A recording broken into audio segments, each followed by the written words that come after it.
ఇప్పటిదాకా ఉన్నటువంటి రిజిస్ట్రేషన్ సిస్టంలో హక్కుని డిస్కస్ చేసి డిస్ప్యూట్ని తేల్చేటటువంటి హక్కు రిజిస్ట్రార్కి లేదు. రిజిస్ట్రార్కి అమ్మేవాడు కానీ కొనుక్కునేవాళ్ళు కానీ వీళ్ళకి హక్కులు ఉన్నాయా, ట్రాన్స్ఫర్ పూర్తిగా జరుగుతుందా లేదని విశదీకరించి విపులీకరించేటువంటి హక్కు లేదు ఇప్పుడు దాకా ఉన్నటువంటి దాంట్లో.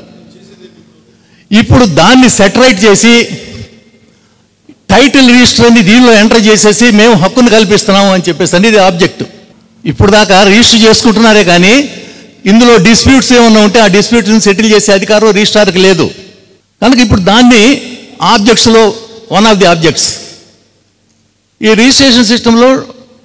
అందుకని టైటిల్ని మేము హక్కుని కల్పిస్తున్నాం, డిస్ప్యూట్స్ని కూడా మేమే సెటిల్ చేస్తాం అనేది ఆబ్జెక్ట్ అండి. మేమే సెటిల్ చేస్తాం. అందుకని డిస్ప్యూట్స్ రిజిస్టర్ అనే దాన్ని కూడా ఒకటి పెట్టారు ఈ డిస్ప్యూట్స్ని రికార్డ్ చేయడం కోసం.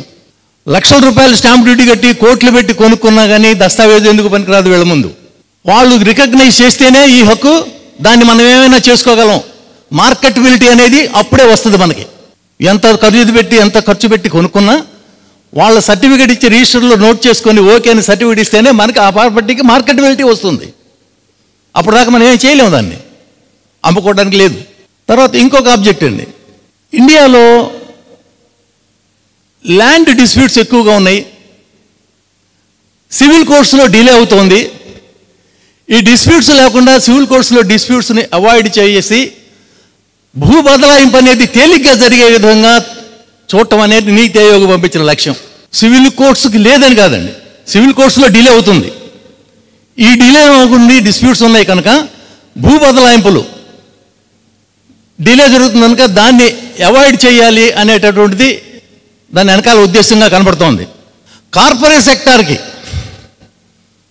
1000 ఎకరాలు కట్టబెట్టాలంటే కోర్టులు లిటిగేషన్లో ఎక్కడ అడ్డుపడతాయో వీటిని అవాయిడ్ చేయాలి అనేది మెయిన్ ఉద్దేశంగా కనబడుతోంది.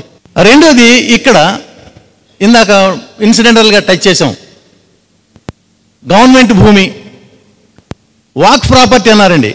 వాక్ ప్రాపర్టీని ఇంత కూడా అంటుకోవడానికి లేదు, వాక్ ట్రిబ్యునల్స్ ఉన్నాయి. సివిల్ కోర్టులో ఎటు వేసుకోవడానికి లేదు వాక్ ప్రాపర్టీని గురించి, వాక్ ట్రిబ్యునల్స్లోనే వేసుకోవాలి, కోర్టు సివిల్ కోర్ట్స్కి లేవు.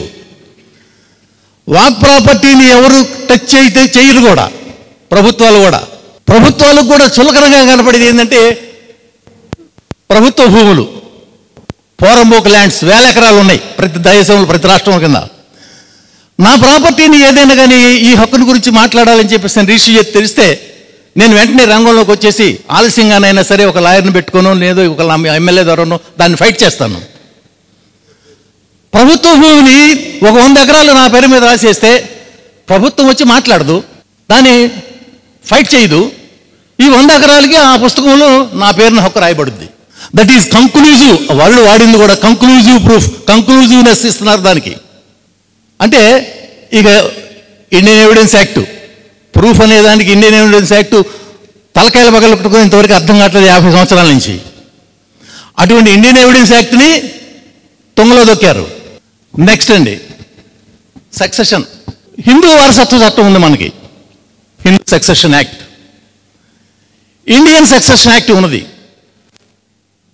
అది క్రిస్టియన్స్ కూడా అప్లై అవుతోంది. ముస్లిమ్స్కి షరియత్ యాక్ట్ ఉంది, 1937 షరియత్ యాక్ట్. ఖురాన్లో చెప్పబడినటువంటి మహమ్మద్ ప్రవక్త చెప్పినట్టు దాని ప్రకారం ఏర్పడింది షరియత్ యాక్ట్ 1937. ఈ 1937 షరియత్ యాక్ట్ తమకు క్షమించాలా, మాలో ఉన్న అంతమంది కూడా ఇంత కూడా అర్థం కాదు. ఎవరు మిత్రులు అపార్థం చేసుకోవద్దు, అంత కాంప్లికేటెడ్ ఆ ముస్లిం వారసత్వ చట్టం. My friend also agrees if I right. చాలా ఇది అటువంటి వారసత్వ చట్టం.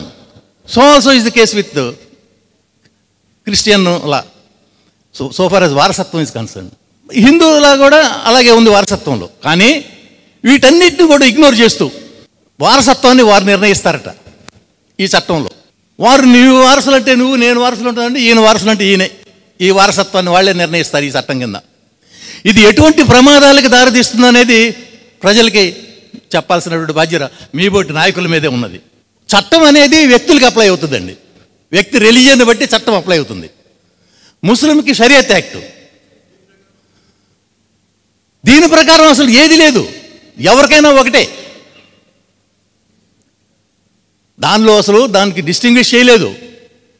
వారసత్వాన్ని మేమే నిర్ణయిస్తాం, సక్సెషన్ని మేమే నిర్ణయిస్తాం, వారు చెప్పిందే ఫైనల్. మీరు ఏదైనా కనుక ఒకటి ఉద్యమంలో ఒక ఆస్పెక్ట్ని తలపెట్టి మైకు పట్టుకొని మాట్లాడటం మొదలు పెడితే అది సక్సెస్గా జరుగుతుంది అనేది మా వాళ్ళందరి నమ్మకం, నా నమ్మకం కూడా.